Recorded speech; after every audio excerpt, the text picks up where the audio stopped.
कभी कल्पना की है आपने उस भारत की, जहां न मशीनें थीं न मोबाइल, बस मिट्टी की खुशबू, खेतों की हरियाली और दिलों में अपनापन? यही था प्राचीन भारत, जहां लोग प्रकृति के साथ जीते थे, सुबह नदी से पानी लाते थे और शाम को चौपाल में गीत गाते थे। लगभग 5000 साल पहले, जब दुनिया सो रही थी, तब भारत में हड़प्पा और मोहनजोदड़ो जैसे शहर बस चुके थे। साफ सुथरी सड़कें, ईंटों के पक्के मकान और हर घर में नाली से जुड़ा जल निकास, ये कोई आधुनिक शहर नहीं, हमारी प्राचीन सभ्यता थी।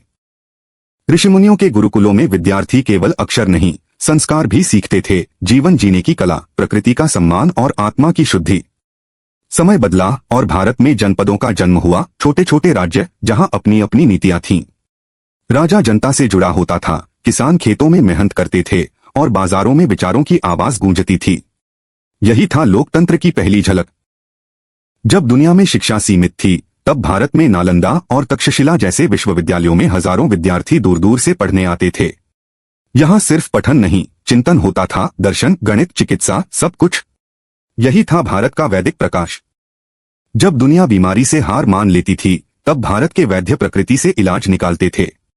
आयुर्वेद केवल दवा नहीं, एक जीवन शैली थी, जड़ी बूटियों का ज्ञान, नाड़ी परीक्षण और तन-मन का संतुलन ही इसका मूल था।